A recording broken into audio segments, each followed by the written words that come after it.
All right.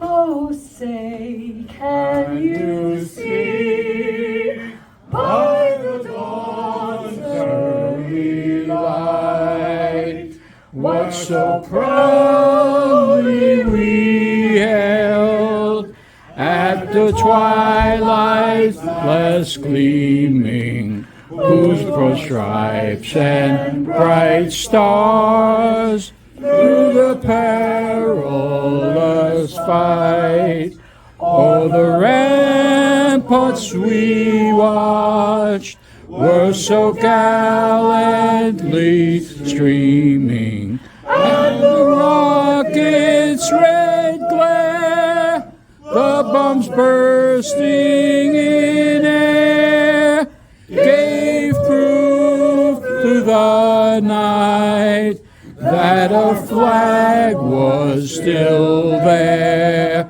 Oh, say does that star-spangled banner yet wave o'er the land of the free and the home of the brave?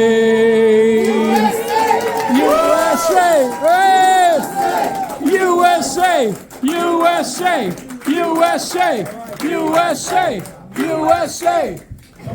All right. So, it's been too long. Amazing. So, guys, we got a great program lined up for you today. And who's handling the Jeff Andrew with the Skype? Whoever's doing that, he will be coming in any minute now. But I want to get you started. I want to welcome you guys in. My name is Mike Crispy, and you might know me. I'm a nationally syndicated host on Rumble. I ran for Congress this past cycle, last time in District 4, and right now in 2024, I am helping lead the effort for the America First Republicans of New Jersey, which is the premier grassroots organization working hand in hand with the Trump campaign in New Jersey to do a couple of simple things, right?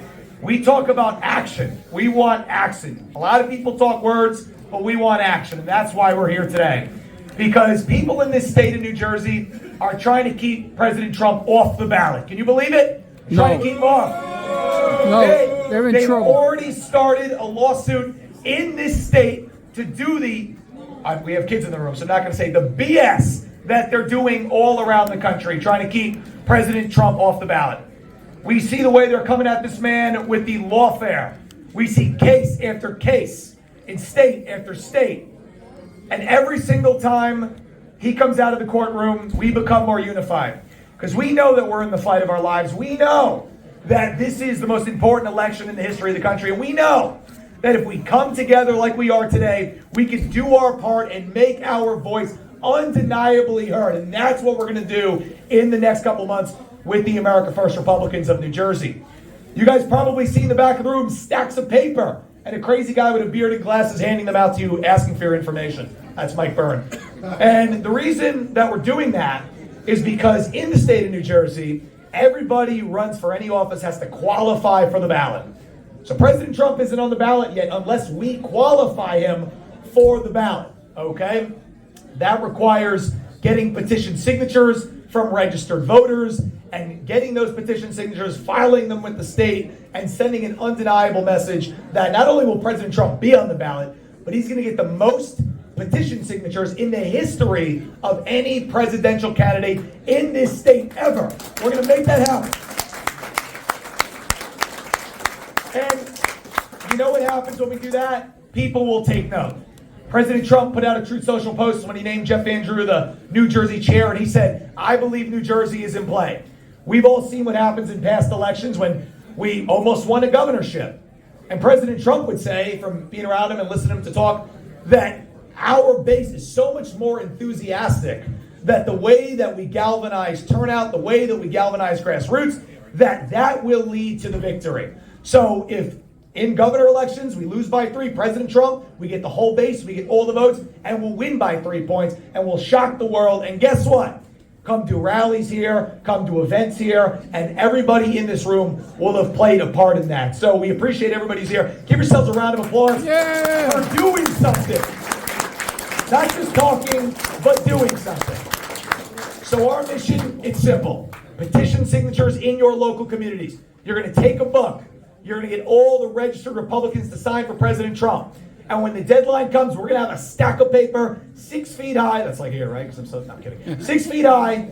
And we're going to send an undeniable message that this man not only won't be kept off the ballot, but he's going to win this state. And from there, everybody, your names, your information, you're leaving that. We're going to mobilize a volunteer army.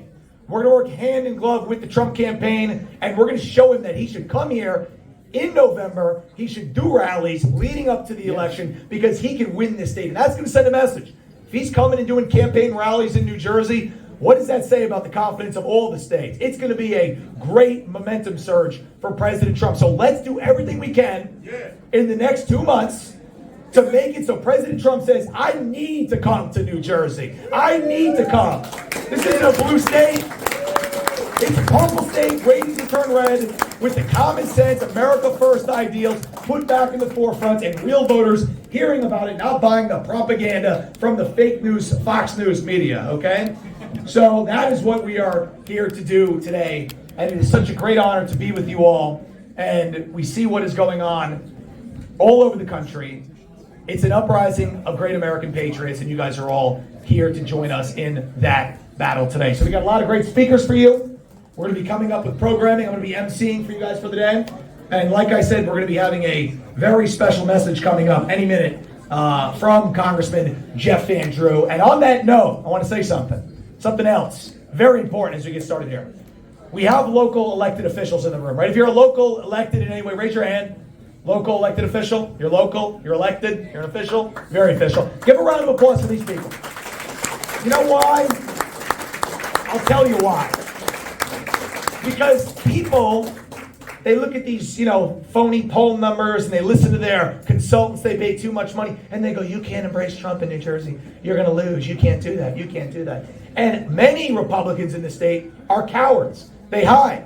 They haven't even endorsed President Trump yet. What are they waiting for? For Nikki Haley to talk more about how much he's Indian? What are they waiting for? They haven't endorsed President Trump yet because they're in it for themselves and their own reelection, not for the country. So everybody who's in this room right now, from Assemblyman Boboff, who did a great job helping us organize this, he's going to speak. Give it up for Assemblyman Boboff. Amazing. Look at him. You wouldn't even recognize. He looks casual. He looks like he's ready to go to the gun range or something.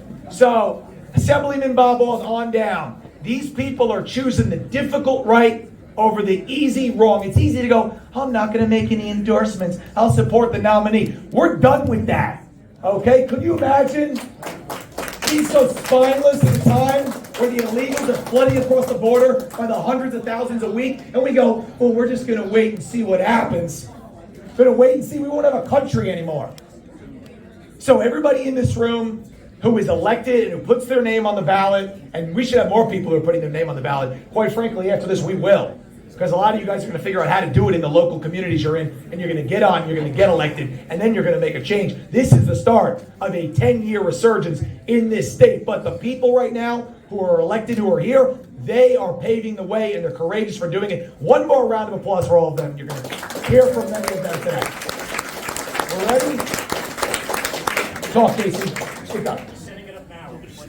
Okay. And so, in any minute now, and again, by the way, putting this together on such short notice and looking much more high-tech than we thought we would 24 hours ago, we got to give a round of applause to Mike Casey, Mike Byrne, Giancarlo Gioni, Dave Tagliaferro. Where's Dave?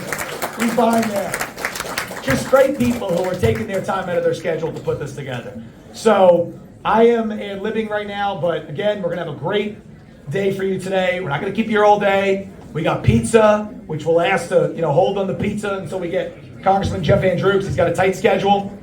And we're going to hear from great people who are very connected to President Trump, have done so much work with President Trump and for President Trump over the years.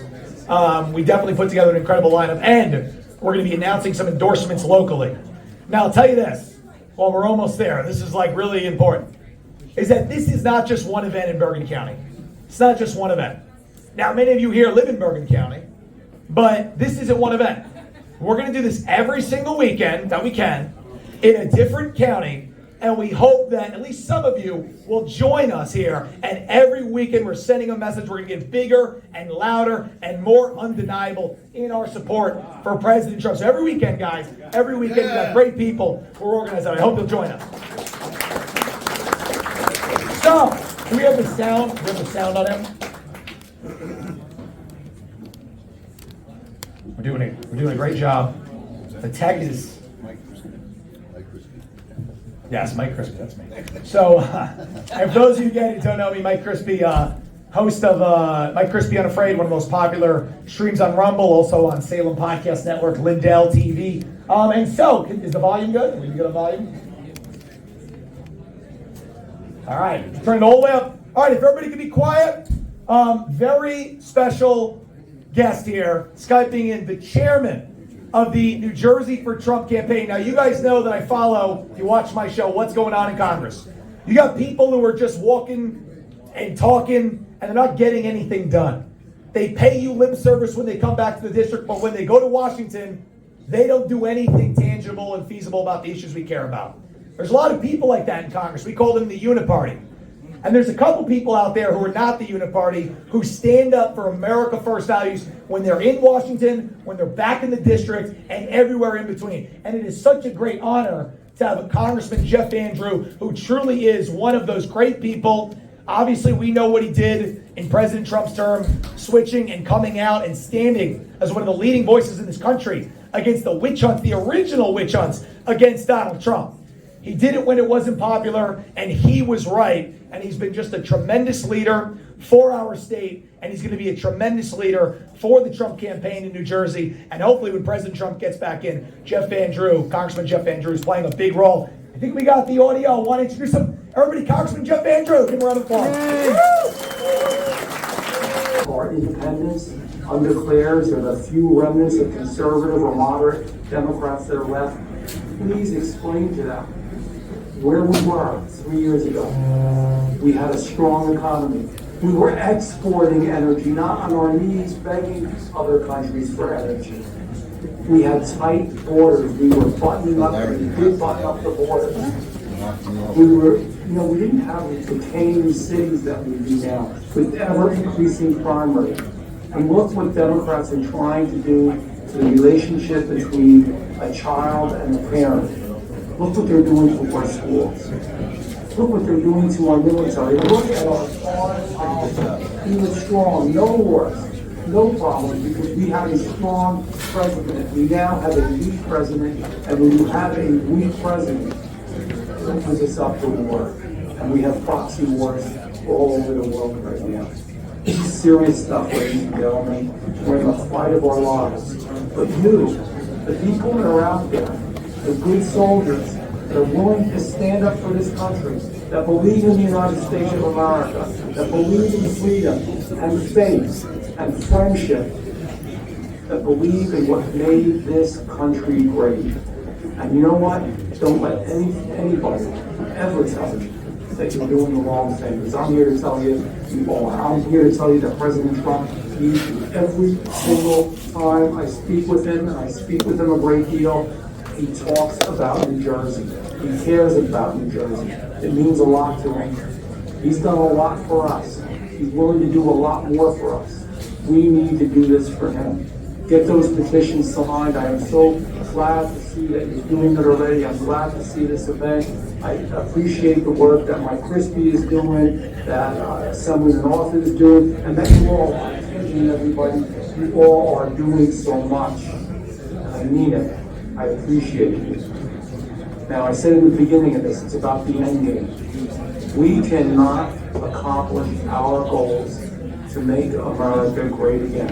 And by the way, don't let anybody ever tell me that there's anything wrong with that. That's a good word. Make America great again. Those are good words. Don't be ashamed of them. Don't fear them. Don't hide from them. It's what we want to do. So now we have to fill out those petitions. We've got to get people involved. Later on, we're gonna have to get signs up.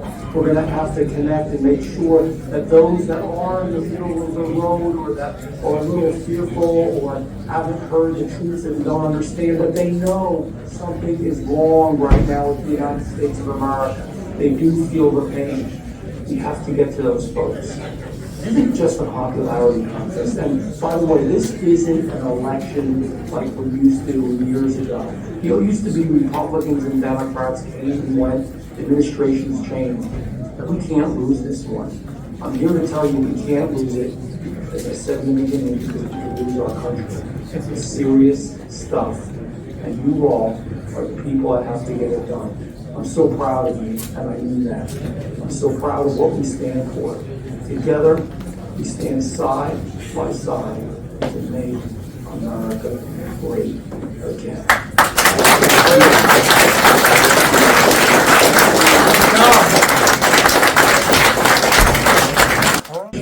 We've got to get people involved. Later on, we're going to have to get signs up. We're going to have to connect and make sure that those that are in the middle of the road or that are a little fearful or haven't heard the truth and don't understand, but they know something is wrong right now with the United States of America. They do feel the pain. We have to get to those folks. This isn't just a popularity contest. And by the way, this isn't an election like we used to years ago. You know, it used to be Republicans and Democrats came and went, administrations changed. But we can't lose this one. I'm here to tell you we can't lose it. As I said in the beginning, because we could lose our country.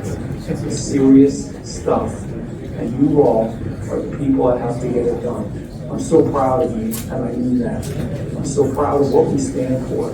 Together, we stand side by side to make America great again.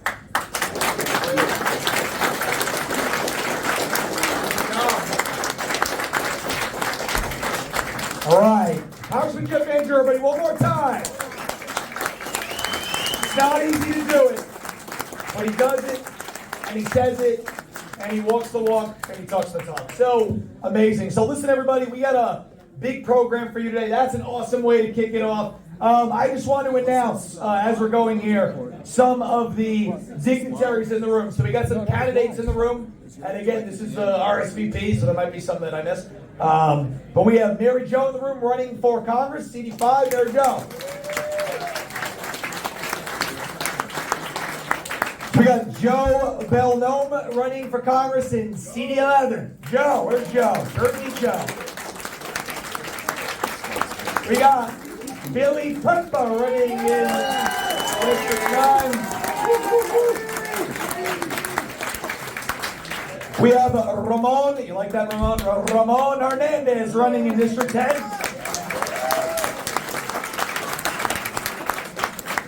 We have Chief Robert Kugler, Bergen County Sheriff. Where's Robert Kugler?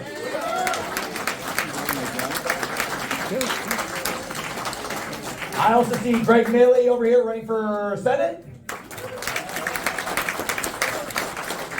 And I want to also acknowledge our host committee who made this possible. Mike Byrne. Where's Mike Byrne? Oh, nobody has less fun on the day of these events than Mike Byrne, okay? Because he's working so hard. Assemblyman Bob Roth, one more time for Bob Roth. Giancarlo Gioni over here. He's looking very svelte these days, very svelte. Mike Forum, where's Mike Forum? Alpine Municipal Chair. He's trying to be best dressed today, and he can't beat me, but it looks good. Tim Walsh, where's Tim Walsh? Michelle Latour, where's Michelle Latour? Definitely better than some other candidates, right? That she runs. Mike Casey, what's up, Mike Casey? Where's Mike Coots? Right here. All right, we call Mike Coots the pizza man. He made the pizza happen. And Anthony Soma from Morris County in the house.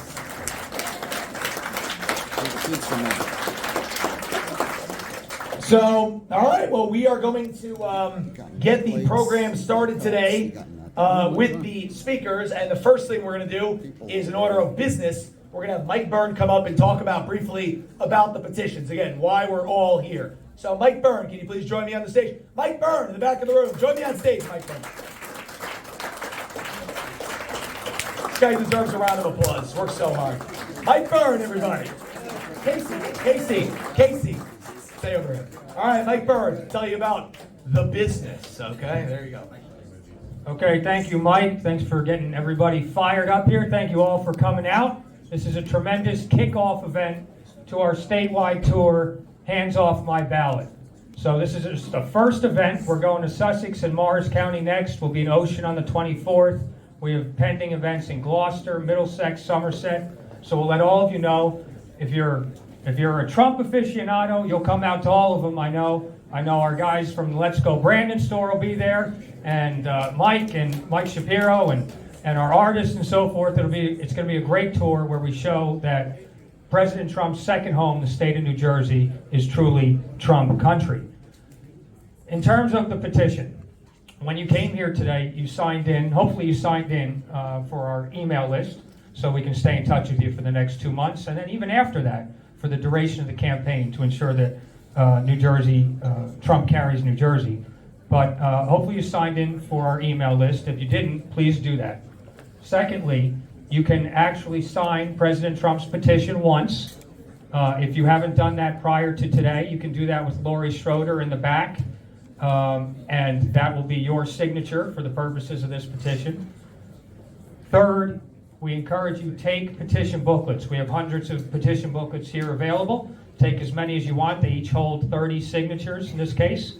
You have 2 months to collect signatures. We'll be organizing conference calls, organizing Zoom meetings during the course of that time to cover different events around the state, to give best practices, to give tips, to answer questions on how to get signatures.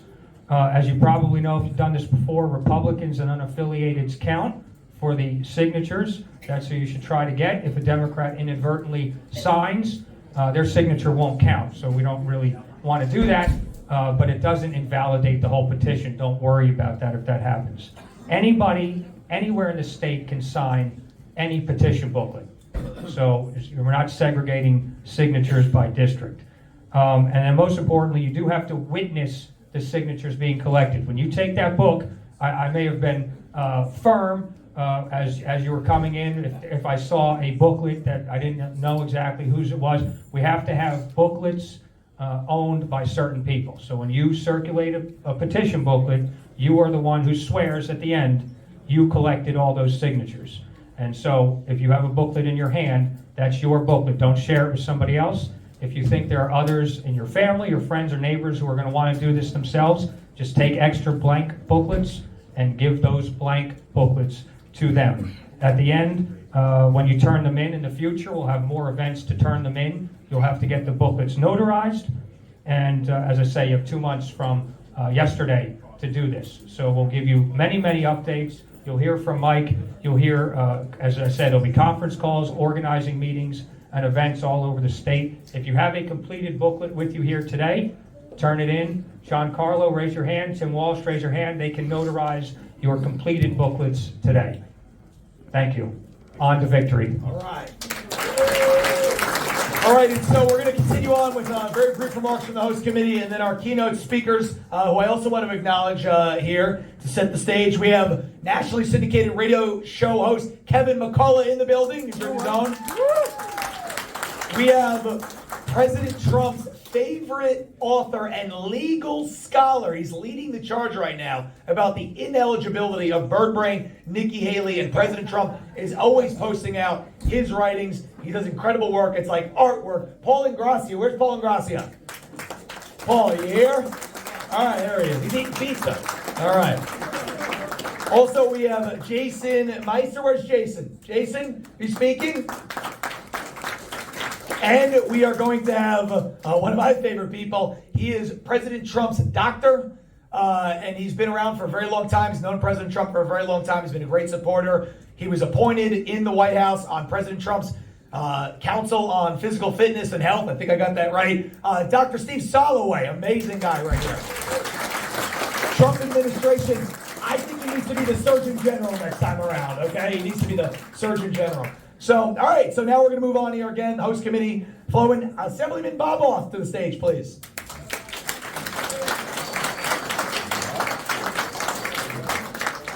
Mike? Well, Dr. Soloway, I want to become a patient because I want the energy that President Trump has. And my Lord, that guy is a man, is the Energizer Bunny. So thank you for that, keeping him in great health, and I'll be signing up with it too. Thank you. Ladies and gentlemen, I'm very, very delighted that you're all here. This is just the beginning of forming our little army that's going to bring President Trump home to victory in New Jersey. Yeah.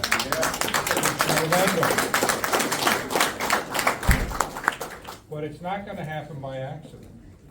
It has to happen by design. Now, I'm going to talk about something that everybody's going to go like this to me about as soon as I say it, but we have to talk about it because it's the only way we're going to win. We have to talk about vote by mail and early voting. Even President Trump's key advisor, Dick Morris, in his book, The Return, spent 3 chapters on utilizing early voting and vote by mail. In New Jersey, in the last election, we had a fabulous opportunity to take back the Assembly and the Senate.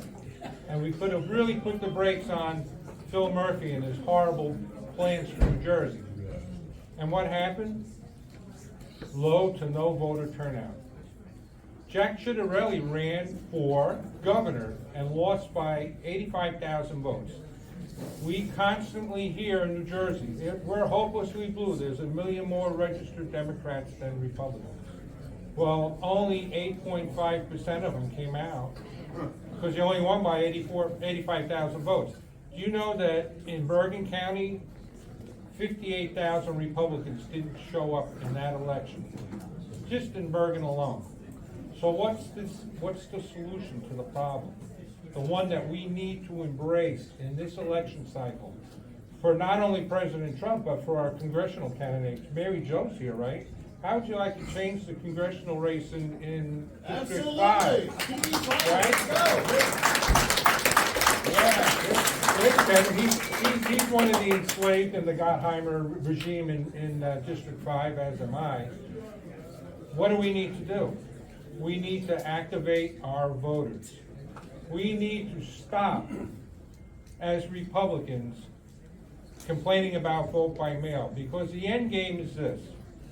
We need to win one time with the rules we're being dealt, because they are in control.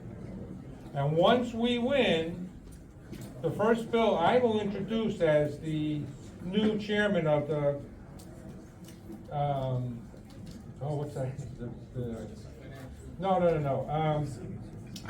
the Commerce and Economic Development. I was there, but I'm having a Appropriation. The Insurance Committee. But one of the things I will introduce as the very first bill that comes out of the Assembly and the Senate is vote in person with photo ID. And we can't do that. We can't do that unless we're in control. So I want you to consider the following. You have a petition for President Trump, and you're going to go out and have people sign that, 30 names on the petition. So you kind of got to get into the cycle of how it works. We need to talk to just Republicans in our own municipalities, the ones that don't show up and vote. And apparently, from the last election results, that's about 70% of them. So if we go to Republicans, and anybody wants to do this, we're going to help you. We have a team that can do this for you. We'll give you a list of names of Republicans that will vote for us. They're philosophically behind us, but the thing that they won't do is show up. You can knock on their door, ask them to vote, and give them a pre-filled vote by mail application. If you make the personal entreaty to them, they will do it. We have statistics that prove over and over again. We've done it in so many municipalities in Bergen County. Flip councils, municipal races, school board races, There are people in this room here who are the beneficiaries of that. And we can do it one time at a time, but if each one of us gets involved, we can take not only President Trump, but a congressional delegation from New Jersey that will be all Republican.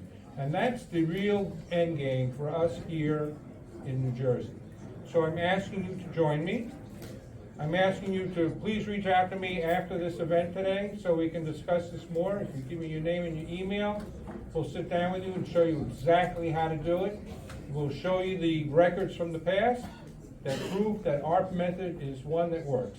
Thanks very much, and I appreciate all your support for the president.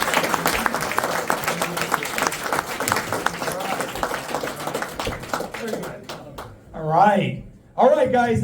So we're going to continue on here, but I just want to acknowledge some elected officials who are in the room with us today. Again, the people who have came out for President Trump are here today. Where is Oakland Councilman John McCann? Where's John McCann? There he is. He's coming up and speaking. Saddle River Councilman John Kerpus. Where's John Kerpus? Is he here? Is he still sleeping? I'm going to butcher this one, but Rivka Big is, I'm sorry, from Inglewood Cliffs Councilwoman. Where are we at? Sorry, I'll never do that again. Todd Houston, Old Japan Board of Ed. Is Robert Fisher here? Where's Robert Fisher? Are you here? Stand up, Robert. There he is. Youngest Board of Ed member in, I think, the country's history. Youngest Board of Ed member right there. Amazing. Kate D'Agostino, Franklin Lakes Board of Ed. Where's Kate D'Agostino? Here. Welcome. Ari Donio, Franklin Lakes Board of Ed as well. Todd Calaguire, former Bergen County freeholder. Is Todd Calaguire here? Great guy. Alex Berger, Bergen County Moms for Liberty Chair. Where's Alex? Lori Schroeder, New Milford Municipal Chair. Where's Lori?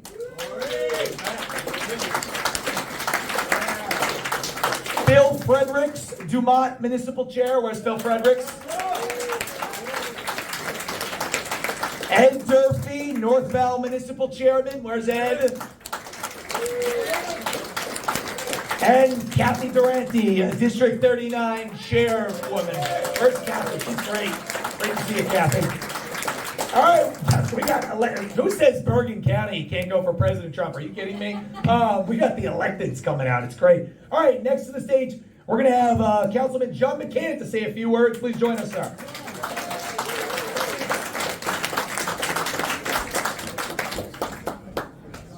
Hey, what a great job he's doing, right? How about Yep. him for Mike? His whole team over here, the YRs. The last time I stood on this stage was 2017 when I announced my candidacy for Congress. And I got to run against Josh Gottheimer. And I watched the National Republican Committee just abandon our campaign. We won the primary. It was a contested primary against a very good Republican and a good man, Steve Lonigan. Known Steve since he ran for mayor. We coalesced, but the RNC, mostly the Congressional Campaign Committee, abandoned the campaign. And that's one of the problems that we have. We have people in our own party that will not embrace America First ideas and morals. It's not just the ideas, it's the morals we stand for, right?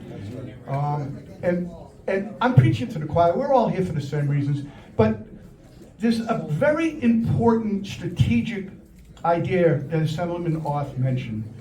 And I want to demonstrate to you why it was important, just on the local level. First of all, I want to thank the doctor for not making us wear masks. I appreciate it very much.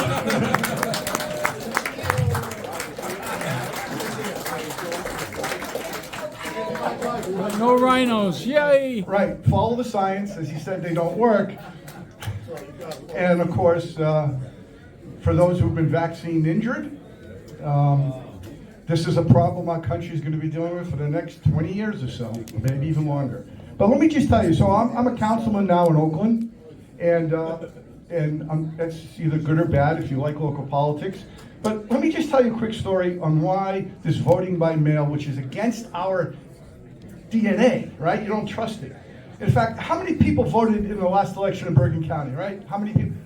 Wasn't that an experience with those Dominion machines? Yeah. Has anyone dealt President Trump about 2020 now, after experiencing that vote? So, but here's the thing. We have 50,000 voters in Bergen that didn't show up. In Oakland this past year, we ran a gentleman for mayor who lost 4 years ago. But we ran against a 4-term incumbent Democrat in a town that has all Republican council people. So you can imagine some of the Republican council people behind the scenes were actively working for the existing mayor with those long-term relationships.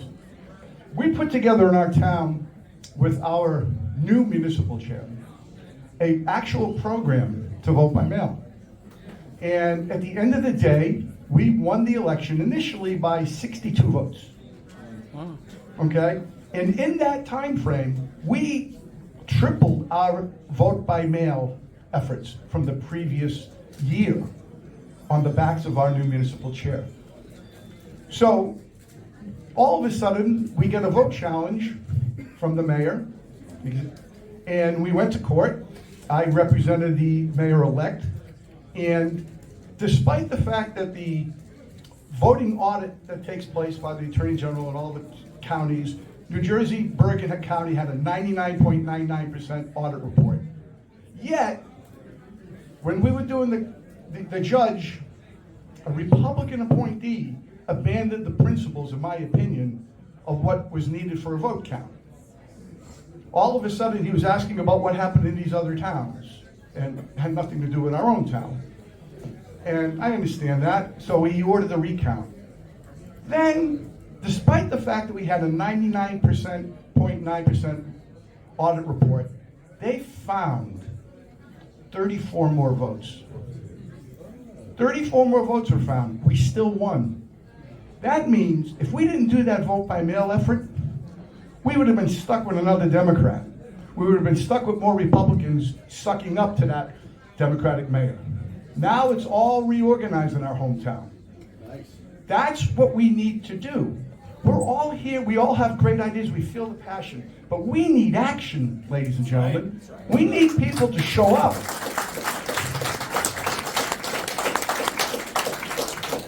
It's not just about how strongly you feel anymore. We're about to lose our country. There are more people coming into this country than the total population of 30 states. Wow.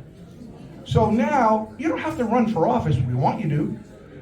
You have to run for your county committees. You have to engage in vote by mail. Don't be afraid of it. Embrace it, because I just proved to you it worked on a micro level in a small little Bergen County town that no one ever heard of, that thinks it's in California. Oakland, New Jersey. Thank you, everybody. All right, we're going to keep it moving here. We're going to get some some brief remarks. We're going to have Mike Forum come up. Where's Mike Forum? Come up. Say hello to the people. Alpine Municipal Chair. Thank you, everybody, for coming. I really appreciate it. I think this is going to really help Trump get on the ballot and make sure we elect him as president. It's a crazy world right now. You can see that what's going on with the Democrats against Trump right now. It's just a witch hunt, case after case. If it was one case, maybe people would have believed it, but 2, 3, 4. What do you want to throw 10 indictments at it? How many can there be, really? So they're lying. Obviously, they are lying. They're making it up. It's all a witch hunt. It's clear to everybody now. I'm sure most of Americans are realizing this at this point, hopefully. We need Trump back. We need a president that can talk, can put a sentence together, doesn't fall asleep while he's in the middle of a meeting, that can walk off the stage correctly.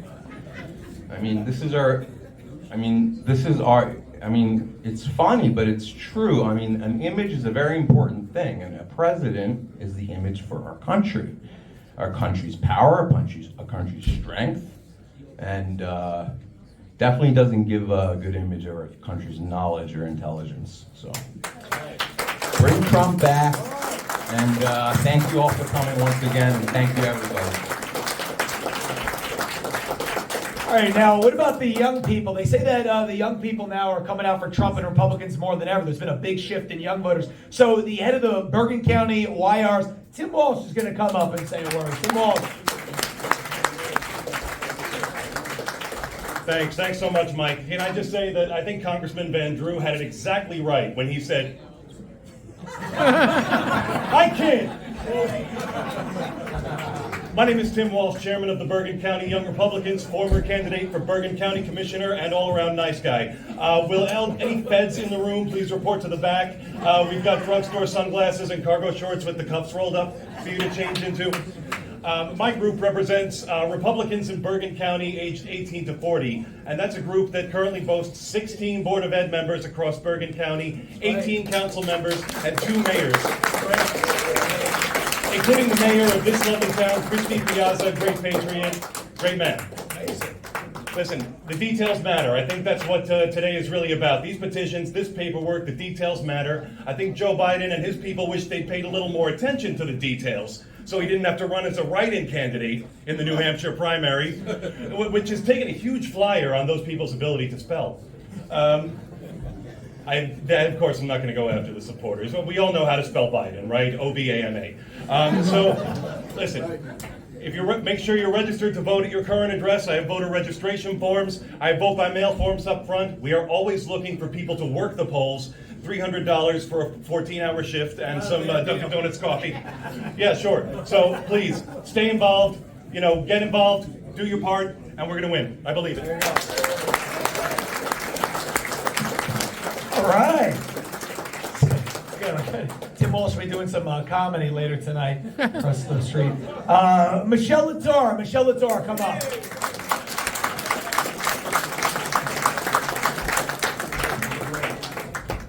What's up, Patriots? Who is ready to get our president, our duly elected president, back in office? I don't know about you, but for me, it's been a long 4 years under the deep state Biden regime. We've witnessed our own government turn on us, lie to us, call us conspiracy theorists, white supremacists, far-right extremists, nationalists, the list goes on. They've laughed in our faces, mocked our faith and our family values. They've hunted us down like wild game. They put bounties on our head and sent feds to our doors. Who got a knock here? Raise your hand. I know they got a knocker too. Right? Yeah. They've tried to force vaccinate us. They poisoned our food and our skies. They teach our kids to hate our country, that men can be women and women can be men. They've overtaxed us, robbed us, opened our borders, weakened our military, stolen our votes, and taken away our God-given rights. Our founding fathers will be rolling over in their graves right now. Well, guess what? Today's the day that we say no more. Today is the day that we, the people, take back our country. And it starts with taking back our White House. Donald J. Trump will be on our ballot, and come November, he's going to be back in our White House.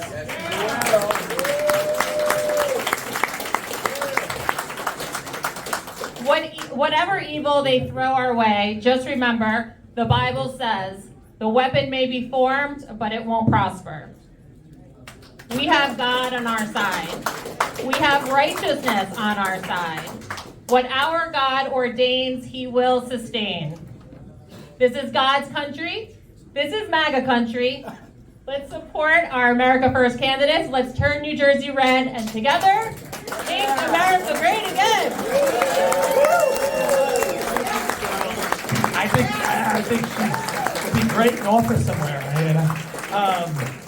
All right, so next up to say hello. By the way, how about Ed Young coming from Ocean County? Ed Young goes to all these Trump rallies, came from Ocean County. Great guy right here. Always. Mike Casey, say hello really quick, Mike Casey. Yeah, you got it.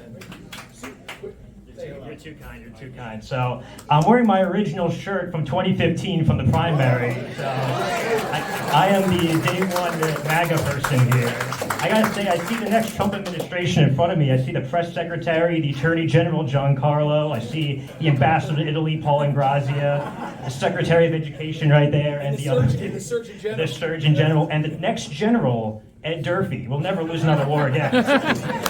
I harass all of you to come out here. Thank you all for coming. Thanks for responding to all my texts and emails. I know I sent a lot. It means a lot to me you all came out here, and it means a lot that Trump's going to win New Jersey. So. Yes, great job.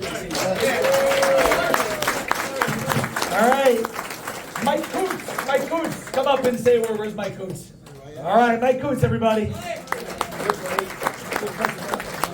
I'm a presidential. So we've had all these great speakers, and they've said everything. They've given you the whole line item, the border, disaster on the border, which is purposeful, by the way, to overwhelm our country. And it's got some, Marxist stuff going there, absolutely. They're controlling parental rights. Parental rights belong to the parent. We used to be energy independent. As you know, we could have sold all that energy, all that great, as the president said, gold right under our feet, and paid off this ridiculous debt. In fact, I believe what they're trying to do is bring that debt up by 25, so when he is reelected, he's going to have to struggle with a 37 to 38 trillion dollar debt, which is not retrievable. Any economist will tell you it's very hard to bring that back down. So we know the line item, and we have to work very hard. That's going to require not only signatures, but knocking on doors. In 2016, I went out with about 6 groups of people, very few people, and we were getting cups thrown at us. We were getting vicious comments that were being said. I was up here on Old Hook Road putting up signs, "Get that piece of crap off our sign." And lo and behold, through a lot of very hard work, sweat, that evening came along and Britt Hume stepped out and said, "Guess what, guys? It's 11 o'clock and the New York Times had just said Trump is going to be the winner, 95%. Whoa, and everybody melted down. You can remember all the snowflakes crying. They were crying. They were saying, when can we break that glass ceiling? And it never happened. It never happened. Then we moved up to 2020. And our great group here, Bergen County for Liberty, our administrators here, Mr. Ed Durfee and myself, have worked since 2008 building that organization, which is a grassroots organization, put together an amazing team. We put out about 600 signs. We were aggressive. The signs would come down, we'd put up more signs. So you have to be consistent and vigilant. This is the most important election that we're facing in this history. And I'm going to make one quote, and I always bring this quote with me. And it goes back to 1964. It's a very special quote. We've heard a lot of great ones from Ronald Reagan. Extremism in the defense of liberty is no vice, but moderation in the pursuit of justice is no virtue. And if anyone knows history, that was Barry Goldwater at the Cal Palace that evening. In your heart, you know he's right. And because of his movement in '64, when I was a little nothing handing out flyers for him, Ronald Reagan ascended, became the governor of California, and then he went on to become president for 8 years. And because of Ronald Reagan, we've now moved into the Trump era.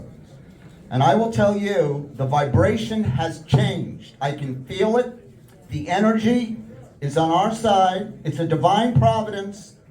Donald Trump will take the oath of office 2025-20, and he will put his hand on the Bible. Thanks very much for coming. Go Trump! Oh, yeah.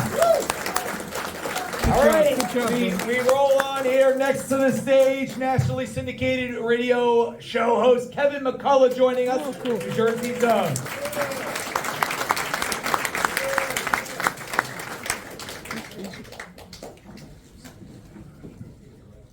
So you couldn't have convinced me if you had given me $100,000 2 weeks ago that on January, cold January, a whole bunch of patriots would be huddled in the VFW, ready to go unleash holy hell electorally on New Jersey. This is pretty fun.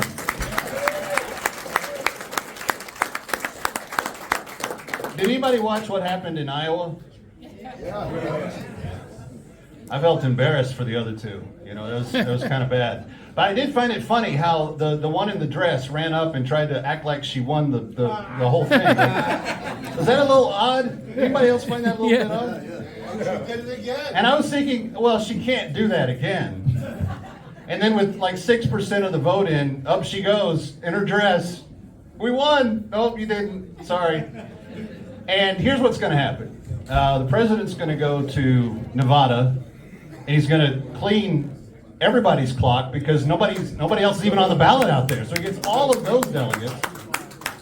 And Nikki's campaign was so good that she signed up for the primary, which doesn't even assign delegates, and he went for the caucus, which is going to give him all the delegates. That alone should prevent you from becoming president. If you don't know which race you're running in, maybe you shouldn't be running. I'm just, you know.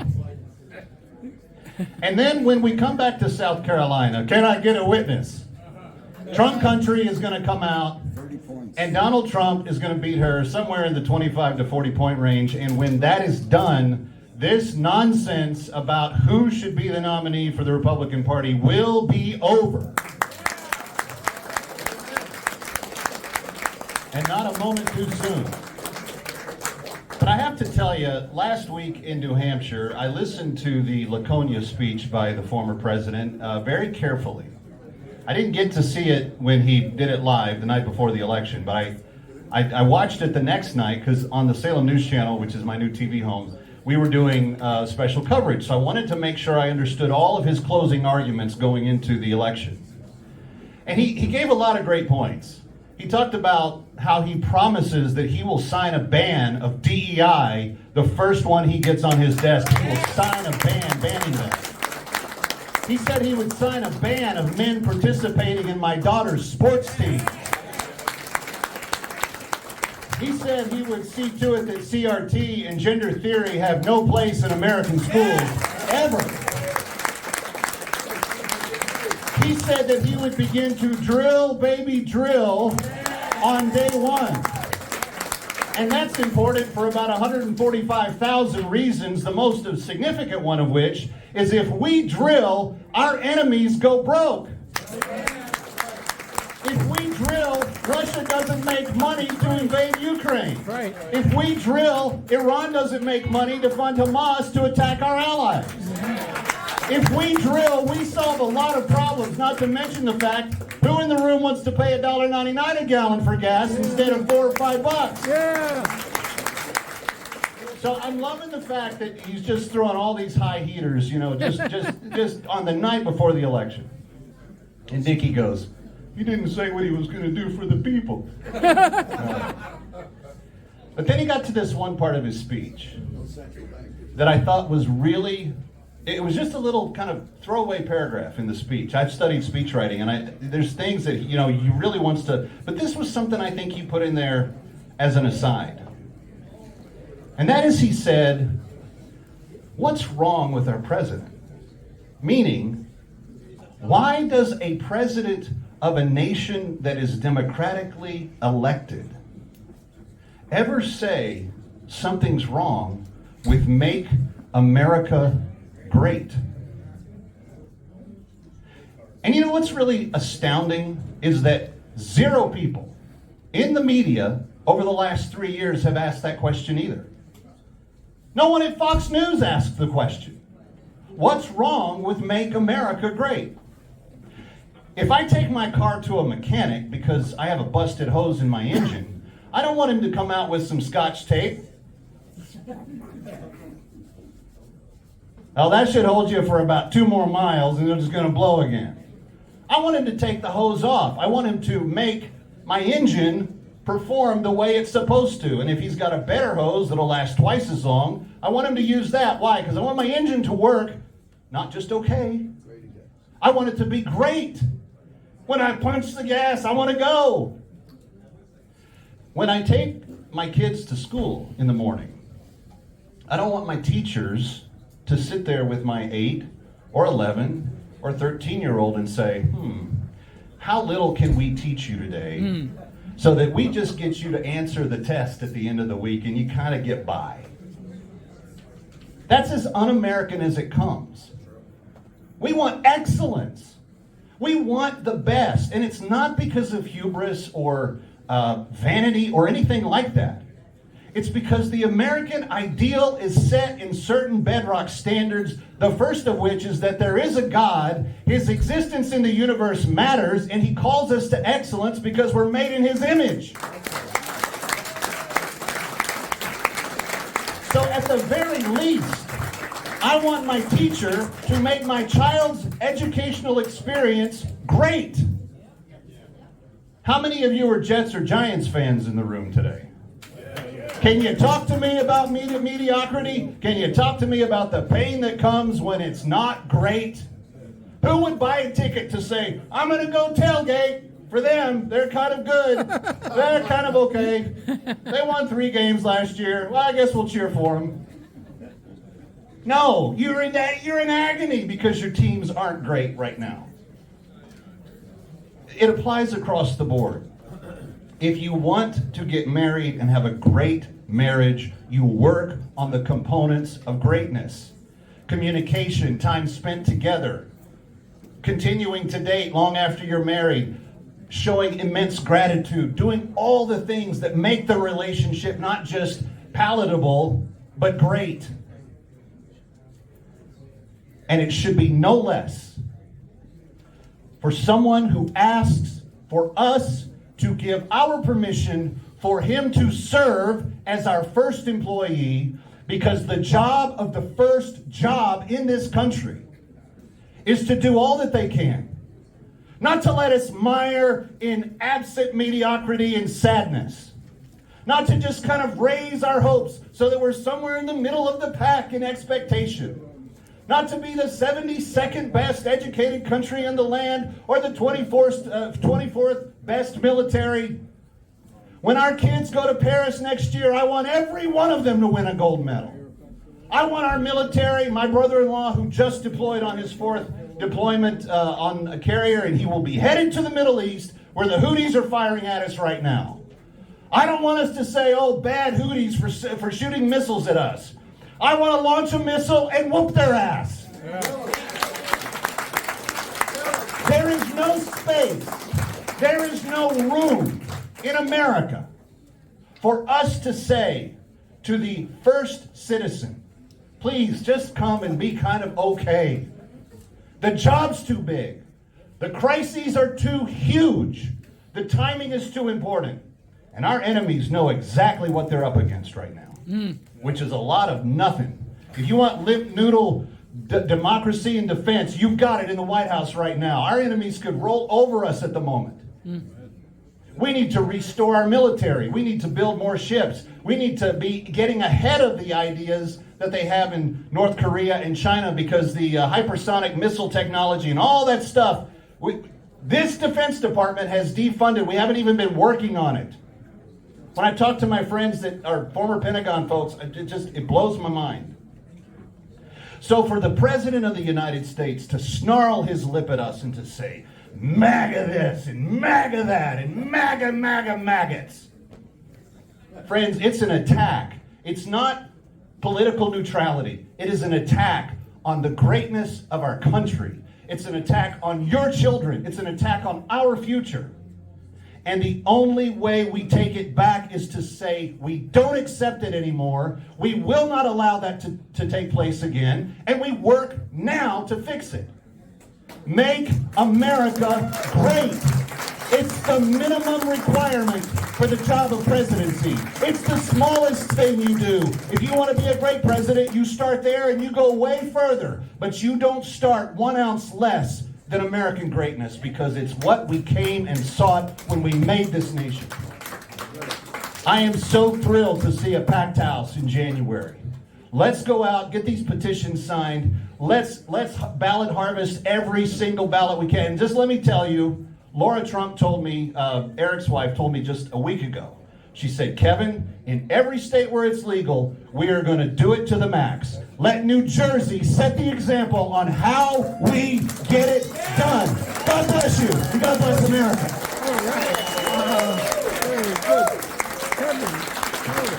All right. You can listen to him on the radio. All right, rolling on here. We're now going to hear a word from Morris County's own. Did a great job helping us here. Anthony Soma to say a word, Anthony.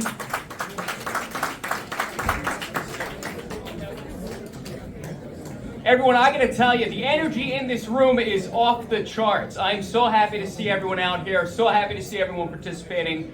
As Mike mentioned, I'm from Morris County. Now, last year I was also a candidate for Morris County Commissioner. And I want to tell you guys a little bit about that experience because it was so incredibly eye-opening. Now, Morris County, we've got the county line. We've got to go to insiders to get their signature to participate for preferred ballot positioning. What I learned talking to these insiders was unreal. Most people are not in touch with this movement. Most people are not in touch with the grassroots, with the people here who are actually doing the work on the ground, moving Donald Trump back into office. When you think about who we are as Americans, what's most important to us, I always think back to the freedom to choose. Because ultimately, if you don't have the freedom to choose what to do with your life, and most importantly, who to vote for, you are not free at all. And what we've seen in this country, we have a modern Democrat version of America, where they say you are free to choose only who they say you may choose, where a crime is a crime only when the powers that be say it is. When a child only has a right to life if you raise it with the permission of the state, and where protesters are terrorists and illegal immigrants are somehow not criminals because it benefits them politically to say so.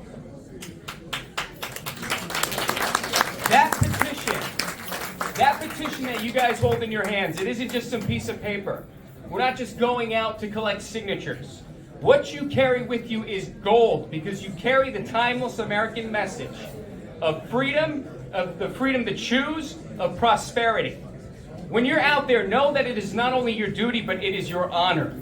We will be moving across the state with these events. We will be having one in Morris, one in Union, one in Sussex, all across the state. We're going to show them the kind of energy we can turn out, and we're going to deliver a landslide victory for President Trump come 2024. Last thing I want to say, anyone here from Morris County, anybody who wants to participate in that event, please come talk to me before you leave, and we'll make it happen. So let's have a great day. All right, 3 quick shout outs, and then we got our keynotes here coming up. We appreciate you sticking around. The energy, it's like boom, boom, boom, as a great man would say. Shout out to Bergen County GOP Chair Jack Zisa for his support. Shout out to him. And Rich Melchior, who are supporting us. We appreciate their support. And where's Ryan McDonald? Ryan McDonald in the room. New Jersey podcaster also in the room. So, all right, next to the stage. We have a man who, if you follow President Trump on Truth Social, you'll see his name a lot. So much so that CNN and the fake news media have come after him saying, who is this legal scholar that came out of nowhere, Paul Ingrassia? Well, Paul Ingrassia works tirelessly every single day. He puts out the truth. And President Trump recently said in a speech that these fake news journalists don't deserve Pulitzer Prizes. Paul Ingrassia deserves one. So, without further ado, from New York, joining us today, Paul Ingrassia, everybody. Thank you.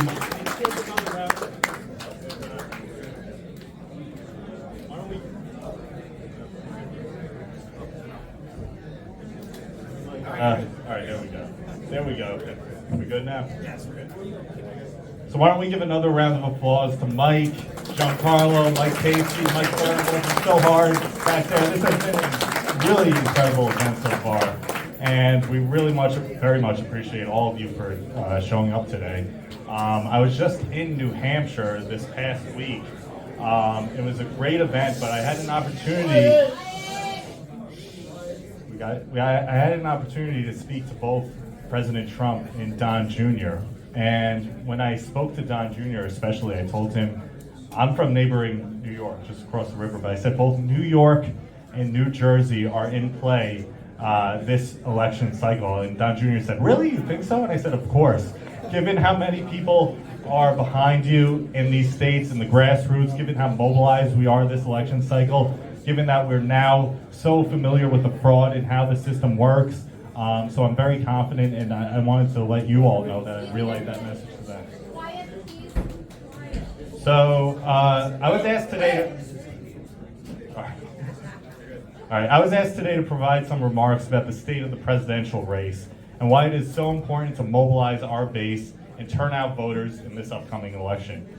As we all know from yesterday's jarring news, justice in this country hangs in the balance, and in many areas, such as the DC and New York federal courts, it has already withered on the vine. The idea that a rogue judge can arbitrarily demand that the leading presidential candidate, should be forced to pay $83 million for merely exercising his free speech rights should be so mind-boggling, so infuriating to any American who has even the vaguest notion of the rule of law and due process of the law as to make one sick to their stomach.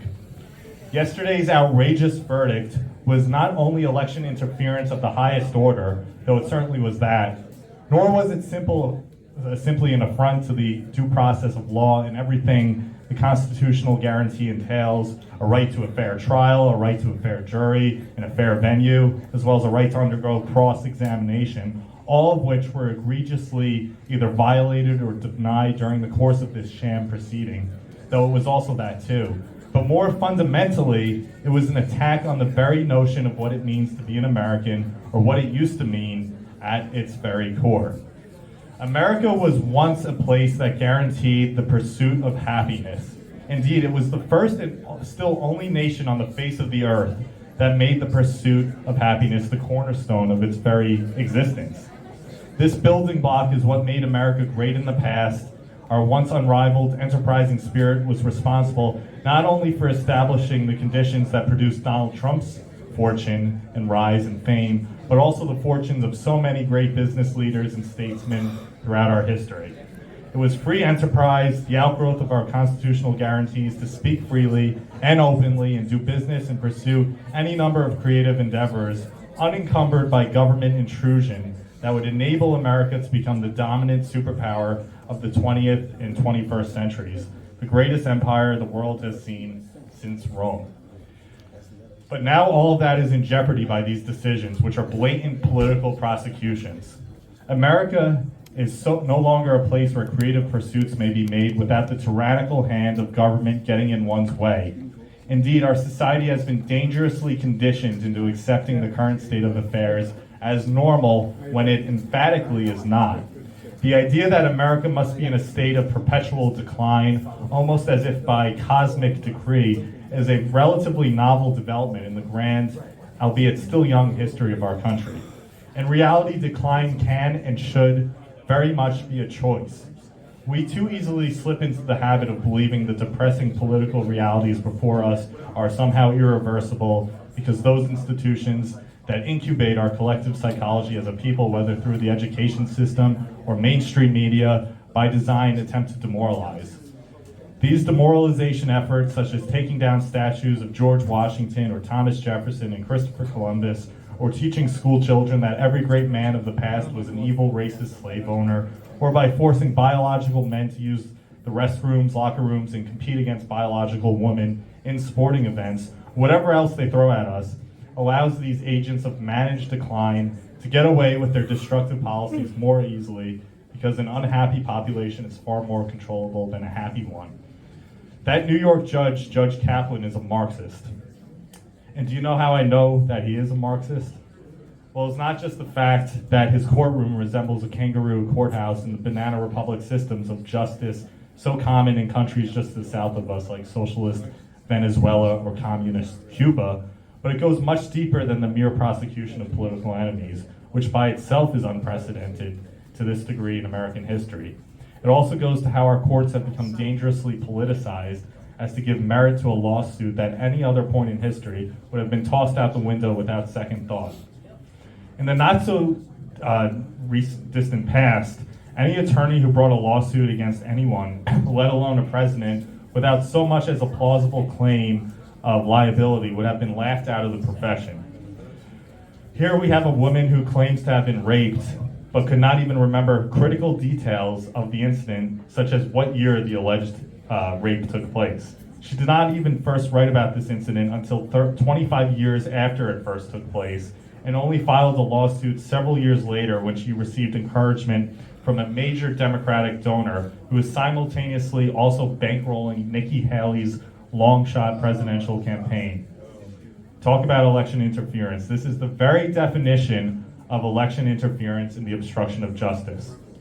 Another reason why Judge Kaplan and Judge Engoron, and really any judge or district attorney going after President Trump and his enormous net worth, operate like communists and should be called as such, is because they are so clearly motivated by jealousy, which guides every decision they make from the bench. They are truly resentful of the president's success, which is striking because the courts were originally designed to protect the fortunes of those like Trump, who toiled over the course of a lifetime to reap the benefits of the American dream. Due process and equal protection were not intended to be obstructions to creative efforts, but fertilizer to ensure the soil out of which the fruits of those guarantees would spring would remain fertile so that the engine of American innovation would be preserved long into the future. The judges presiding over these Trump lawsuits are so obviously contemptuous of the president's success. To have valued Mar-a-Lago at $18 million or to have demanded an $83 million damage award to a nutjob who cannot even remember the year in which the allegations took place is straight out of the Communist Manifesto. These courts do not even pretend to care about the real world, nor do they hide their jealous frustrations for Trump for achieving the kind of success both in politics and business that they can only dream of. It does not simply have to do with the fact that Trump is a billionaire. It is how he made his money, building structures that exist in the real world, which puts him so at odds with many other billionaires today who have made their fortunes in tech, media, and finance, all fields where wealth cannot be linked to a tangible physical object. Trump's buildings, by sharp contrast, can be grasped by anyone who happens to walk past them on the street. They exist in the real world and are obviously products of creative labor, almost like a painting or a Broadway play. They are, in short, works of art, and in our artistically starved age in which originality has basically ceased to exist, any sign of creative spirit makes people uncomfortable, for it is so foreign to what they have become accustomed to in an age of knockoffs and imitations. So Trump is, in a word, an original. And I want to close these remarks by discussing what all this has to do with getting involved in the presidential delegate process in a state considered deep blue like New Jersey or in my home state of New York. Many conservatives and Republicans have lost all hope in these once great states. You often hear, especially on social media from conservative influencers, about the need to get out of blue states and blue cities. I reject this sentiment, and I will explain why. First, it implies that the situation is hopeless and that conservatives must submit to the narrative of despair and forever decline, which I reject. Second, by extension, it implies that conservatives are weaker, less intelligent, less organized, and less competent than their political enemies, whose entire ideology is based on selecting against merit and competence to elevate disadvantaged minorities like transgender people, illegal aliens, and those with mental illness to positions of power. If we cannot even fight back against those groups, which the left idolizes and places on a pedestal, giving them lucrative jobs on Wall Street and admitting them to the most prestigious colleges like Harvard, then I would submit to you that we deserve to lose. Are we that pathetic as a movement that we cannot push back even just a little bit against some of the most degenerate people this country has ever seen? Do we believe that the people who advocate for Drag Queen Story Hour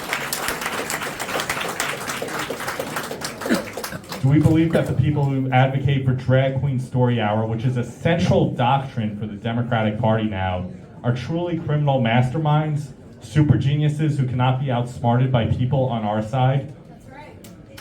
When Donald Trump first started building in New York City in the late 1970s, New York was in dire straits.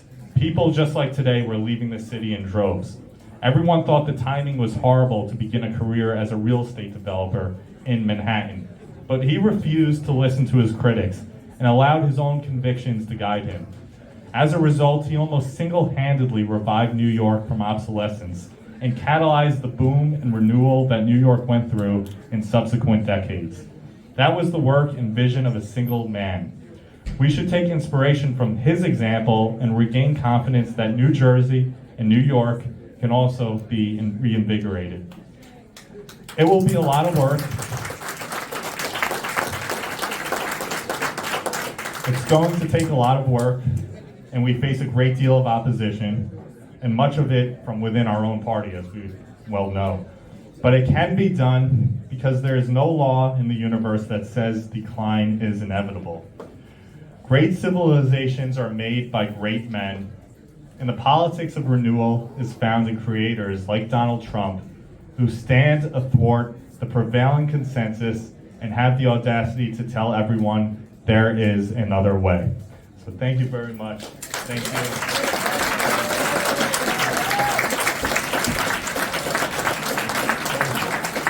All right, everybody, give it up for Paul and Grazia.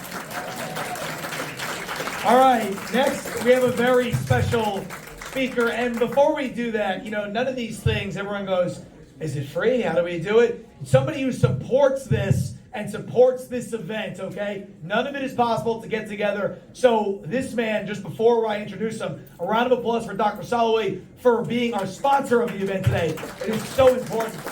So important. Seriously. We can't do any of it without the generosity and his patriotism.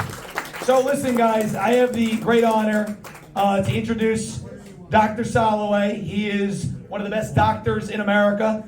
He also was President Trump's doctor, and when President Trump was in the White House, he was appointed to his Council on Sports, Fitness, and Nutrition.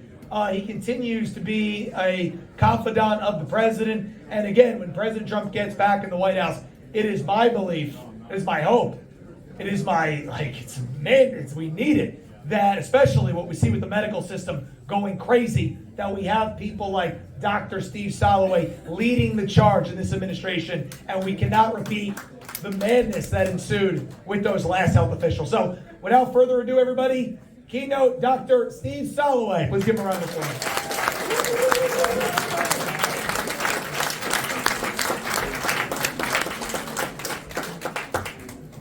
Thank you for coming, and thank you for such a wonderful, warm invitation. The last 7 speakers, they stole all my thunder. I'm completely befuddled, I'm nervous, I'm usually totally composed, I'm serious, I can talk to anybody about anything, and I'm standing here saying, what on earth can I possibly say that these people haven't said already? And I made myself a few notes, and a mistake where they didn't do it on purpose. Well, whether they did it by accident or on purpose, they did it. And if that was a dry run, they shut our society down and ran our debt up $8 trillion. So the liberals want to say, oh, Trump's a terrible guy for every reason, and he ran up our debt $8 trillion. Well, if he didn't borrow money, we'd all be on welfare today. And the only people on welfare really are the liberals, because that's where they want cradle to grave care. They're not into this, I always think and say that the immigrants that came here in the late 1800s, they came from Europe, they signed up, and they started a job, they started a company, they started a pizza shop, they started a bakery, if a Chinese guy came, he started a laundromat. That was a joke. Restaurants, of course, everything. But now, now everyone coming from the South is coming here to become a terror cell, to become a burden on society, to become a criminal. And like Trump says, what are they doing? They're letting out the insane asylum. They're dumping them here. And now we have to walk around carrying a gun or something just to feel safe, If Mike's here to throw me off, that's okay. But No. Okay, good. All right. No, but, we have been invaded by, I think it's 600,000 or 6 million people. If you don't think like a percentage of them, which would be several thousand people or tens of thousands of people, aren't either insane, lone wolf murderers, or ill with either HIV or TB or polio or whooping cough or whatever, you're wrong. So you have to have the mindset that Donald Trump really did get the most votes in the last election, but due to creative lying and things that were put under the radar, all of a sudden these big boxes came out from under every terminal and every mailbox depot, and they were all pre-printed for Democrats. So, you know, the only way to fight this is with guerrilla warfare. Dig tunnels and, you know, fill out all your ballots, and really, so we have to get this man on the, we must get him on the Jersey ballot. He's going to win every, you know, I think Reagan won 49 out of 50 states. This guy's going to win all 50 states, unless the people are all dead in some state or another. How can you not?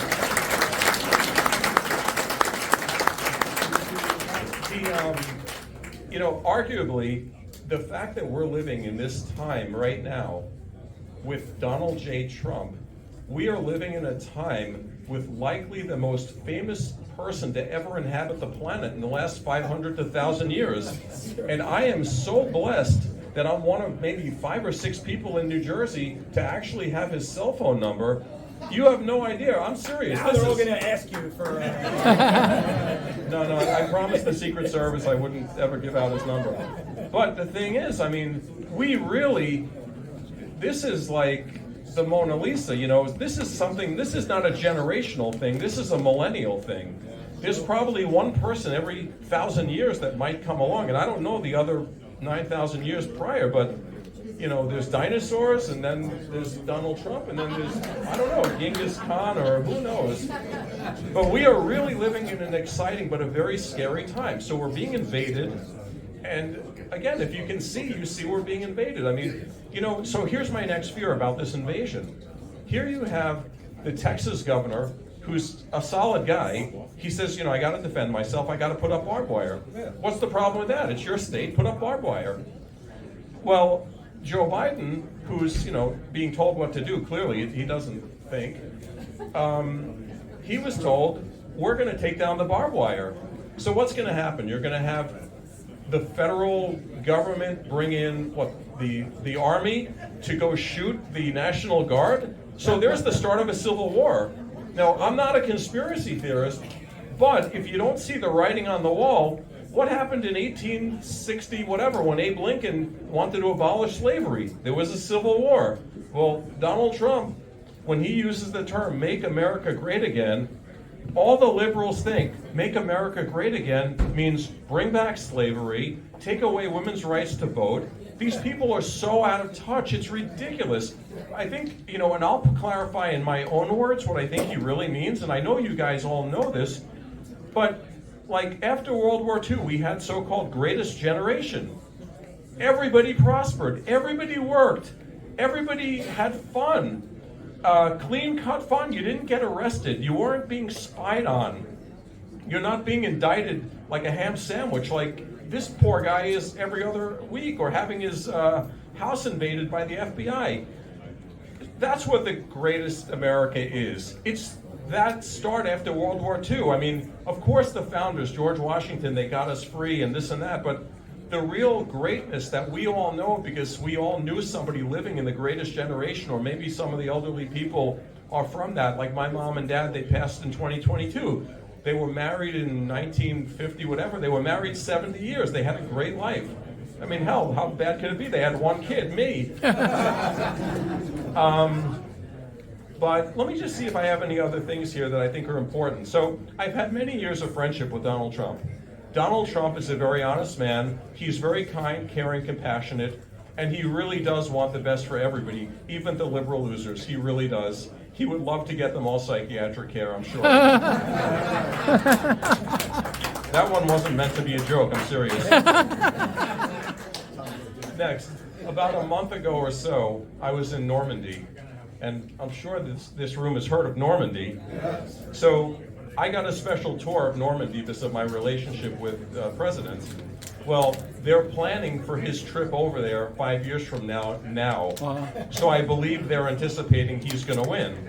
But as the head guy over there said to me, where's all the people that vote for the good guy? And I said, I don't know. I said, I think they're working because the good people work.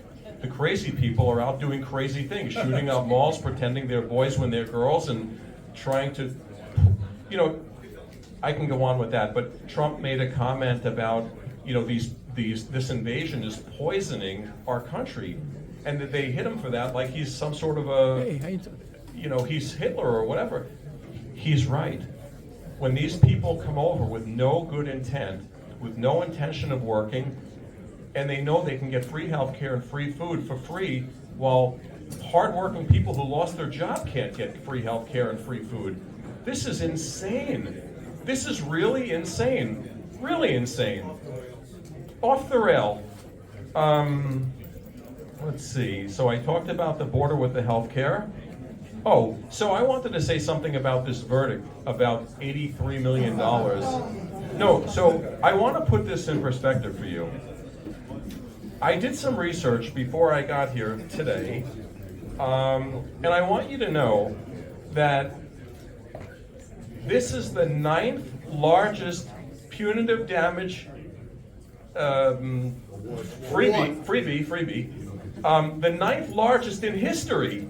And to compare it to what it's being compared to, now this is a guy who, at the worst, might have had awesome sex in a dressing room with an ugly bitch. Oh, shit. That's the worst possible scenario. He certainly didn't rape her. Nobody would rape her. She's the one who needs to wear a mask. Oh, shit. She's insane. She's crazy. And she had a memory lapse of 40 years before she decided that, it's time to get a lottery ticket. So they're comparing this. Philip Morris paid $200 billion for tobacco-related death. That's number 1. This is number 9 on the all-time list. British Petroleum paid $20 billion for an oil spill.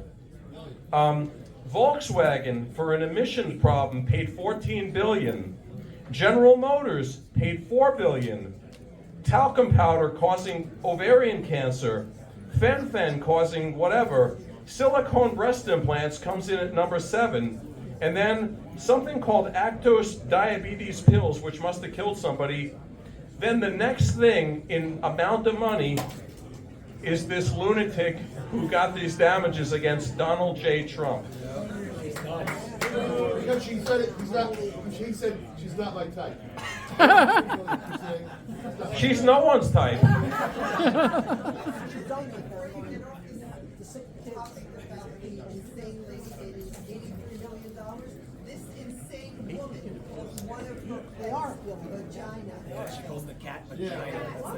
So for those of you who didn't hear, the insane lady who got awarded $83 million has a pet, and she named her pet Vagina. Oh my God! If that does not speak volumes about how bad our system is, and how Democratic judges and Democratic cities and Democratic juries can really ruin a life. Now I'm going to tell you, I've been in practice for 31 years, and you know what? They have come knocking on my door, and this is not a lie. And I didn't sleep for a couple of years because my staff, my patients, a couple of hundred of them were approached by the FBI at the direction of the Department of Justice in the Biden administration. I was let loose, if you will, because they never indicted me, but Lord knows they tried. And they scraped at every corner because I'm more productive than other people in my field or in medicine in general. And I will tell you that any doctor in the top 5 or 10% of productivity is considered a thief before a hard worker. And that's what I have to deal with. And that's why for the first, well, until Obama became president, I loved what I did with such a passion that I would teach anybody anything. I would spend hours with patients. I loved what I did, and I love medicine. But now, I dread going to work. I hate it. I don't want to see Medicare patients, because if I see Medicare, the federal government's involved, and I feel like I'm being set up. I don't want to see Medicare Advantage, because anybody who has it needs to get rid of it. You've lost your rights. You really have lost your rights, because now you're under an HMO, and they never told you that. No doctor wants to take Medicare Advantage. Now, if you have Medicare with another secondary, you're just back in the Medicare group where I'm afraid to see you. Medicare Advantage, I don't even get paid $50. Oh my God. So, I've gone on for a while. Maybe, thank God, I might be the last speaker. Oh, geez, that poor guy's not going to have anything left to say, or lady. But you know, I want to tell you, all of the people that spoke before me, they all said something in the middle of their speech that I wanted to interrupt and jump up and say, no, no, no, no, no. And there's only one that I can remember right now. Somebody said that it was about Iran and being funded. If we make oil, Iran will be broke. Well, that's true under a Trump administration. The reason Iran, and I shouldn't say this, but I'm going to tell you this because I'm nobody. Iran is a nuclear-armed country. Okay, they're not armed because of oil. They're armed because Barack Joe Obama gave them $150 billion, which, by the way, if anybody in this room wired $100 to a normal citizen in Iran, you'd be in prison so fast like these J6 protesters who have no trial date for 10 years. You'd be like them. But somehow $150 billion with gold bought them a nuclear weapon. And this Joe Biden character makes a 5-for-5 prisoner swap and throws in $6 billion for good measure. Now, when we talked about the Houthis or Houthi and the Blowfish rebels, you know something? They're not the problem. The problem is Tehran and the tyrannical regime, which has these proxy states that they don't call Iran, whatever. Tehran needs to be taken off the globe. Not Hamas, not Hezbollah, not Houthis, but Iran. Because once Iran is gone, there's no other, the other part of these people, they can't function. They'll all be dead. That's right. Tell me what? No what? They don't have a nuclear weapon. They do, sir. They do. They do. No, I know for a fact they do. And that's why Israel has not taken them out yet. What's your evidence? No, yeah. Anyway, I think I outstayed my welcome. Very good, very good. Anyway, it's great to see all you patriots here, and I really hope you'll all vote, because if you all vote, Donald Trump cannot lose. Now, the Supreme Court can try to keep him off, and even the 3 guys that he put on, they'll vote against him because they don't want to be looked at as, you know, showing favoritism. So the people need to speak loud with votes. That's the only way he can win. He has the popularity, everybody knows that, and that's what the deep state is fearful of. He has the popularity, and he doesn't represent what they represent and what we want and what we believe in. All right, thank you.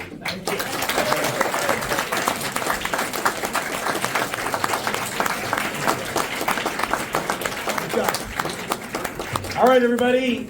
Well, we are rolling on today, and we are headed towards the end of our program. One more time for Dr. Soloway for supporting this effort. Great guy. Trump loves him. Soloway for Surgeon General. I am leading that crusade.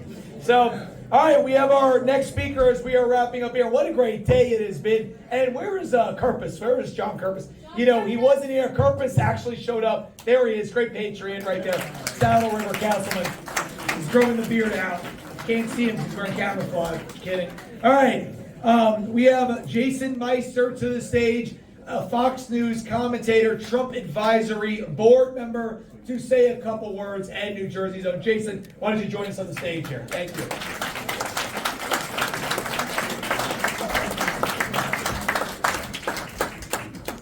Thanks, Mike Crispy, for that introduction.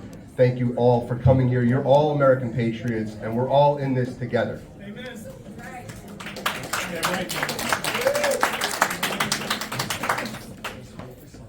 Everything starts to really make sense when you realize that the destruction of the United States of America is not due to incompetence.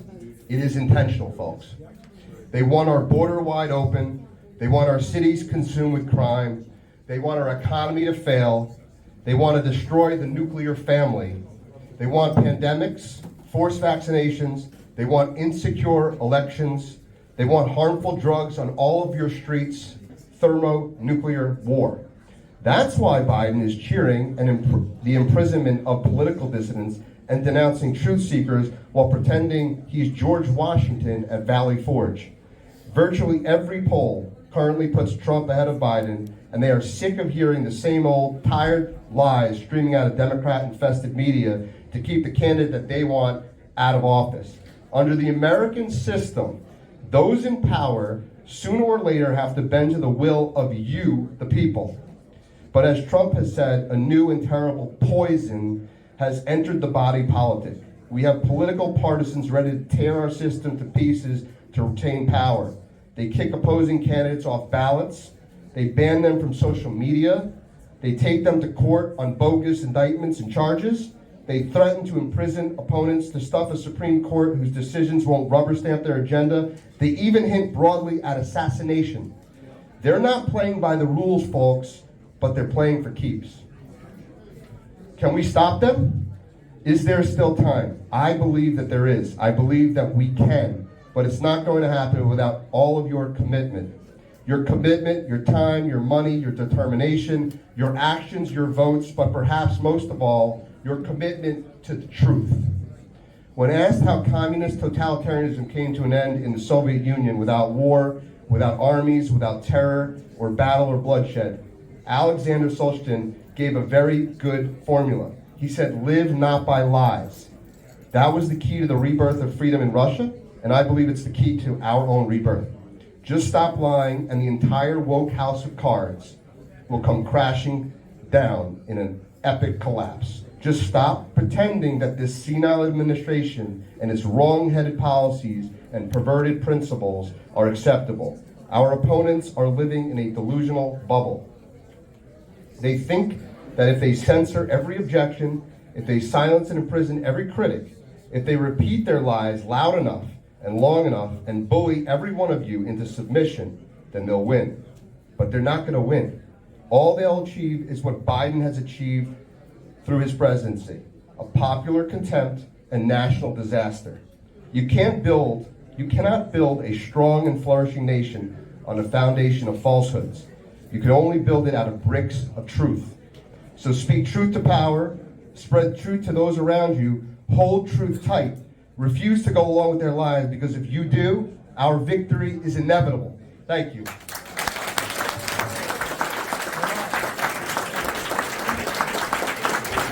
All right. So I want to give two shout outs really quick. Lena Rustavan, definitely butchering, but all the beautiful artwork. Where's Lena? There you go. Trump loves her artwork. Amazing, okay? And I also want to say, where is Greg from the Let's Go Brandon store in Toms River? Guys, I've known Greg for a long time. They had the Trump bus. I met him on the side of the road when I was running for Congress. They got a store in Toms River, New Jersey called the Let's Go Brandon store. They ride the bus all around the state. I love this guy. Go shop. He has the merchandise right here. Shop and support local New Jersey pro-Trump business. Greg, thank you for joining us.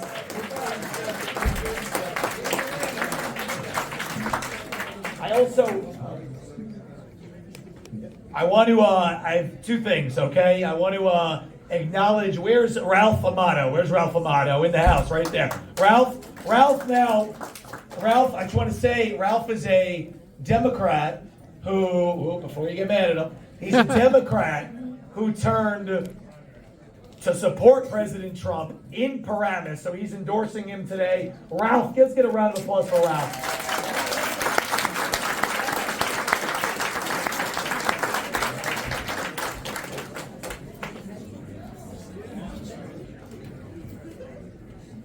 How you doing, folks? Hey! He saw the light. He saw the light. Actually, that's a half-truth. I've been here since 1983 in the Bergen County, Paramus. I was elected as a Republican councilman in 2013 and served my term. Then I elected as a Democratic councilman 3 years later. My relationship with the former mayor, who was a Democrat, really a Republican, but not in any way, shape, or form part of the Democratic county organization. He and I were very close. He told me one day, I need you on the council. And I was elected. Served my 3 years as a Democratic councilman, never considered myself a Democrat, though, even though I came from Jersey City originally. Now, my point of being, and I'm not a planned speaker today, I was asked to come up here and say a few words, and that's what I'll do. That's basically my political history. My relationship with the local Republican Party is non-existent, really. Okay? They and I don't see many things, the same thing here. But I am a conservative voter. I am a Trump supporter. No one will ever tell me how I should vote on an issue, and that's President Trump. My concern for the president right now is what I call Trump derangement syndrome. I can't tell you how many people I speak to on a daily basis, they're very dear friends, relatives. They hate this man. They literally hate this man because the media has won. They have succeeded in destroying the character of President Trump. They don't know anything about the issues out there, nor do they understand the issues that the president fought for 4 years. But they hate him because of who he is, because of what the media has decided to say. We have to fight that, folks. Everyone we speak to, we have to try to convince them who this man really is, what he stands for. And that's one of the reasons why I'm up here today. A couple more points, and I know this has been a long day for you. I am very concerned also at the way this country is going. I taught for 32 years. I studied government extensively. I have a master's in political science. I've studied the Soviet system tremendously. And I studied communism tremendously. We are on the precipice of becoming a communist nation. I don't know how many of you people have read Mark Levin's book, The Democrats Hate America. How many have read that book? Please read that book. He describes what is happening to this country. You should read that. He talks about critical race theory. He talks about EDI. He talks about the plan to destroy the suburbs and wants the suburbs to become part of the central cities. They want to change the vision of this country. It's not only governmental, but it's also cultural and as well as social. They want to destroy America. They truly do.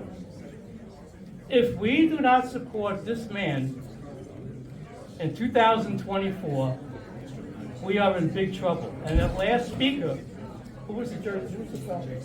when Jason was up here, he made it very clear that he didn't believe that it was that's the point at which we were going to lose everything. I believe you, Jason, but we are at the precipice of losing everything if we don't go out there and support Donald Trump. And thank you very much for giving me the opportunity. All right, so we're going to wrap the program, but Robert Fisher, just super quick. Now, again, I mentioned it, and everyone in the room went, ooh, youngest elected official in the history of the country ever in the room in New Jersey right now. Robert Fisher elected to the school board. Everyone is a keyboard warrior. They type online, they do some Twitter, all this. But think about action, okay? Doing it, going out there. He's here. He's not a liberal because, you know, they're just crying and tweeting. Taking action in his community. Here today, the youngest elected official in New Jersey history, just elected to the school board. We give him a round of applause. What a great future leader. And Robert, stay with me.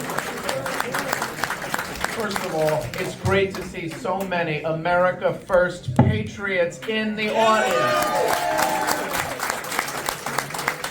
There have been many speakers here today, so there's just one thing that I want to impress upon all of you, and that's that the education of your children matters now more than ever. Yes.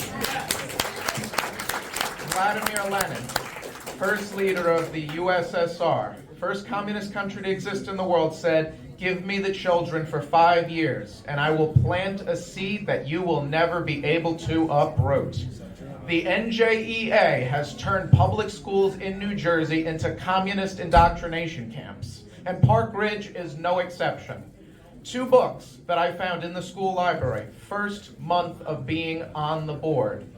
One saying that Jesus would have been at a pride march along with a gay sex manual, and on top of it, a book glorifying Assata Shakur, who killed in cold blood, murdered Trooper Warner Foster right here in the state of New Jersey.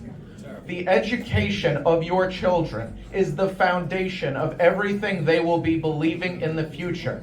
You have to make sure that what they are being taught in public education, if you choose to put them in public schools, is pro-America and is patriotic, because we have too many people who are being put in the education system who are spewing all sorts of leftist ideology. They hate America, they hate capitalism, they hate individual success, and they hate every single one of you. I just want to thank a couple people for being here. First of all, the person who inspired me to do this in the beginning, Perrin Mosca, our former mayor out of Rochelle Park. He's the rightful mayor, right? The rightful mayor of Rochelle Park. Took the flag down. Absolutely. And then one other person, because this is not an easy position. You have the union coming at you, you have the rest of the board coming at you. They've already tried to take me down, but the one person who was willing to help before anybody else was Greg Millet, our candidate for U.S. Senate. He was willing and he came out and supported us 100%. Give his petition a sign. I hope to see you all very soon. Go out and get elected. Oh, wow. Anyone can do it. All right. Thank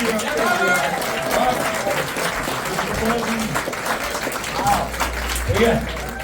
There are no young liberals who talk that eloquently, okay? Not at all. They can't even pronounce their own pronouns. So, all right, guys, listen. What a day. There's been a round of applause for everybody who came out today.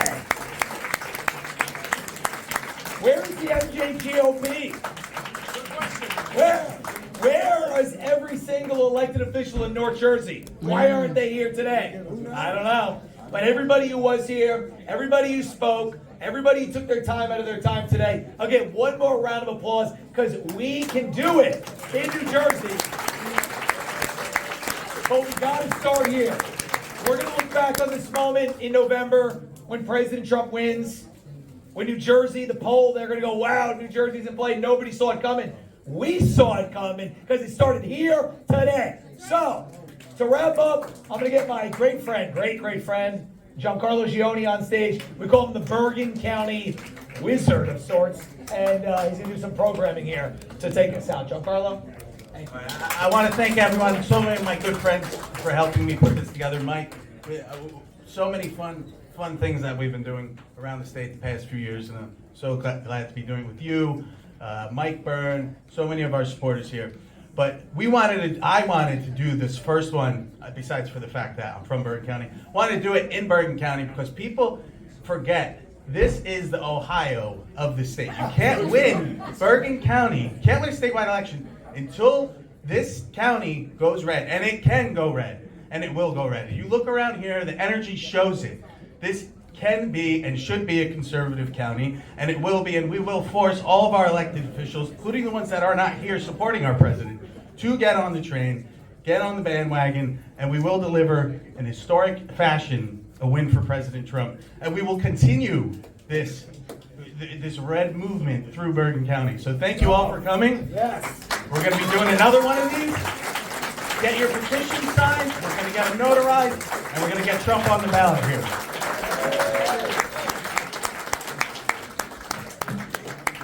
All right, everybody. So listen, that about wraps up our programming today. Again, we're appreciative of it. We love that you came. And remember, back of the room. This is action. It's not just speeches and pat yourself on the back. It's about taking action. So take your petition booklet, get as many signatures as you can. Let's get a historic number for President Trump on the ballot. Let's make America great again. Let's make New Jersey great again. Thank you, everybody, and God bless you. Thank you. Thank you very much.